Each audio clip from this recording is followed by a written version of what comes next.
मेघनाथ की मृत्यु के बाद पत्नी सुलोचना का क्या हुआ? सुलोचना वासुकी नाग की पुत्री और लंका के राजा रावण के पुत्र मेघनाथ की पत्नी थी। लक्ष्मण के साथ हुए एक भयंकर युद्ध में मेघनाथ का वध हुआ। उसके कटे हुए शीश को भगवान श्री राम के शिविर में लाया गया था। अपने पति की मृत्यु का समाचार पाकर सुलोचना ने अपने ससुर रावण से राम के पास जाकर पति का शीश लाने की प्रार्थना की, किंतु रावण इसके लिए तैयार नहीं हुआ। उसने सुलोचना से कहा कि वह स्वयं राम के पास जाकर मेघनाथ का शीश ले आए, क्योंकि राम पुरुषोत्तम है, इसलिए उनके पास जाने में तुम्हें किसी भी प्रकार का भय नहीं करना चाहिए। रावण के महापराक्रमी पुत्र मेघनाथ का वध करने की प्रतिज्ञा लेकर लक्ष्मण जिस समय युद्ध भूमि में जाने के लिए प्रस्तुत हुए, तब राम उनसे कहते हैं, लक्ष्मण, रण में जाकर तुम अपनी वीरता और रण कौशल से रावण पुत्र मेघनाथ का वध कर दोगे, इसमें मुझे कोई संदेह नहीं है। परंतु एक बात का विशेष ध्यान रखना, मेघनाथ का मस्तक भूमि पर कदापि नहीं गिरना चाहिए, क्योंकि मेघनाथ एक नारी व्रत का पालक है और उसकी पत्नी परमपति व्रता है। ऐसी साध्वी के पति का मस्तक अगर पृथ्वी पर गिर पड़ा तो हमारी समस्त सेना का ध्वंस हो जाएगा और युद्ध में विजय की आशा त्याग देनी पड़ेगी। लक्ष्मण अपनी सेना लेकर चल पड़े। समर भूमि में उन्होंने वैसा ही किया। युद्ध में अपने बाणों से उन्होंने मेघनाथ का मस्तक उतार लिया, पर उसे पृथ्वी पर नहीं गिरने दिया। हनुमान उस मस्तक को रघुनंदन के पास ले आए। मेघनाथ की दाहिनी भुजा आकाश में उड़ती हुई उसकी पत्नी सुलोचना के पास जाकर गिरी। सुलोचना चकित हो गई। दूसरे ही क्षण अत्यंत दुख से कातर होकर विलाप करने लगी, पर उसने भुजा को स्पर्श नहीं किया। उसने सोचा, संभव है यह भुजा किसी अन्य व्यक्ति की हो। ऐसी दशा में परपुरुष के स्पर्श का दोष मुझे लगेगा। निर्णय करने के लिए उसने भुजा से कहा, यदि तू मेरे स्वामी की भुजा है तो मेरे पति व्रत की शक्ति से युद्ध का सारा वृत्तांत लिख दे। भुजा में दासी ने लेखनी पकड़ा दी। लेखनी ने लिख दिया, प्राण प्रिय, यह भुजा मेरी ही है। युद्ध भूमि में श्री राम के भाई लक्ष्मण से मेरा युद्ध हुआ। लक्ष्मण ने कई वर्षों से पत्नी, अन्न और निद्रा छोड़ रखी है। वे तेजस्वी तथा समस्त दैवी गुणों से संपन्न हैं। संग्राम में उनके साथ मेरी एक नहीं चली। अंत में उन्हीं के बाणों से विद्ध होने से मेरा प्राणांत हो गया। मेरा शीश श्री राम के पास है। पति की भुजा लिखित पंक्तियां पढ़ते ही सुलोचना व्याकुल हो गई। पुत्रवधू के विलाप को सुनकर लंकापति रावण ने आकर कहा, शोक न कर पुत्री, प्रता होते ही सहस्त्रों मस्तक मेरे बाणों से कट कट के पृथ्वी पर लौट जाएंगे। मैं रक्त की नदियां बहा दूंगा। करुण चित्कार करती हुई सुलोचना बोली, पर इससे मेरा क्या लाभ होगा? सहस्त्रों क्या, करोड़ों शीश भी मेरे स्वामी के शीश के अभाव की पूर्ति नहीं कर सकेंगे। सुलोचना ने निश्चय किया कि उसे अब सती हो जाना चाहिए, किंतु पति का शव तो राम दल में पड़ा हुआ था, फिर वह कैसे सती होती?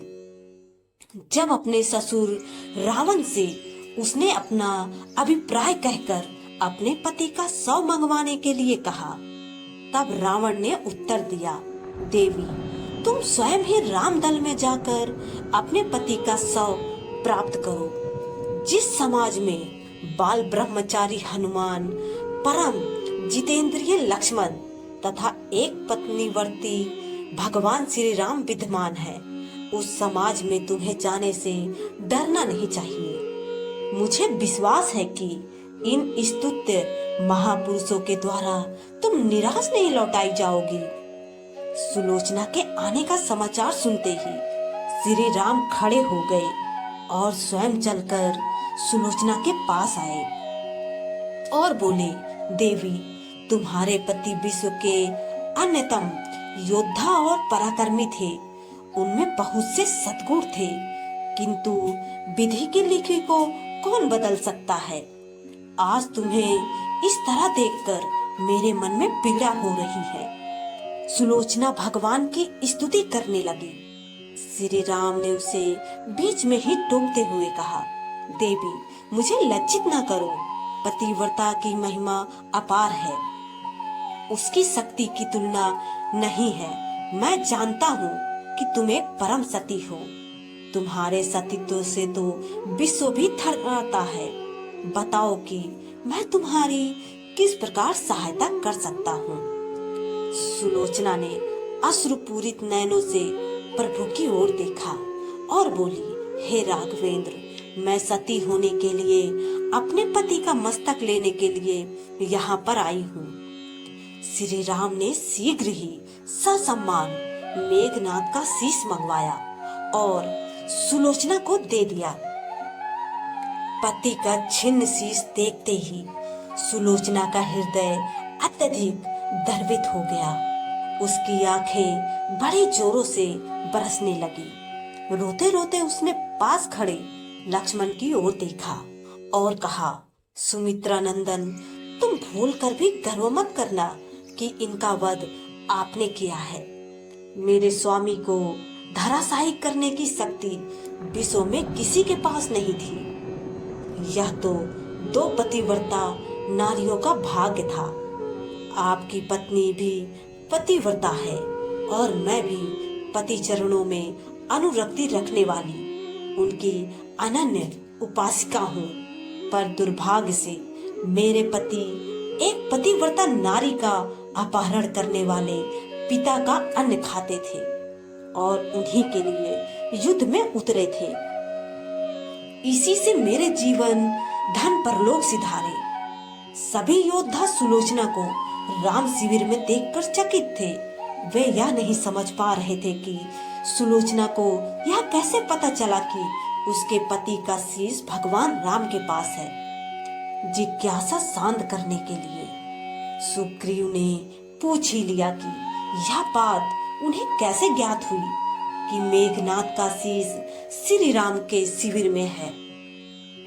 सुलोचना ने स्पष्टता से बता दिया, मेरे पति की भुजा युद्ध भूमि से उड़ती हुई मेरे पास चली गई थी। उसी ने लिखकर मुझे बता दिया। व्यंग भरे शब्दों में सुग्रीव बोल पड़े, निष्प्राण भुजा यदि लिख सकती है तो फिर तो यह कटा हुआ सिर भी हंस सकता है।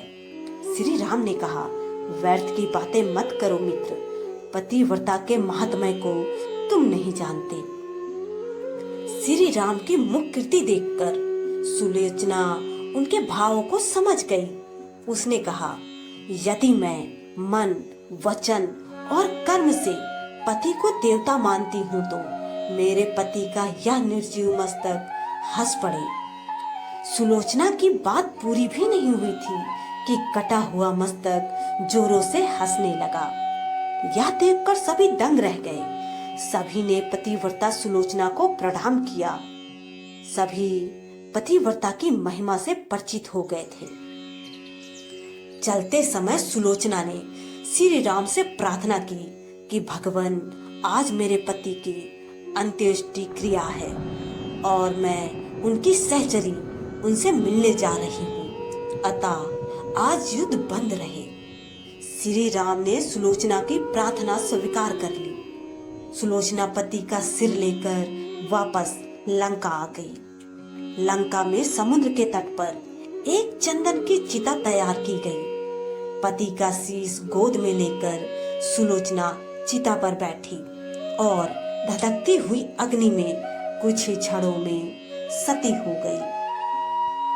दोस्तों, आपको यह कथा कैसी लगी कृपया कमेंट करके जरूर बताएं। वीडियो पसंद आया हो तो वीडियो को लाइक करें और ऐसी ही और भी बहुत सारी कहानियों, कथाओं एवं जानकारियों को सुनने के लिए चैनल को सब्सक्राइब जरूर करें। धन्यवाद। जय श्री राधे राधे।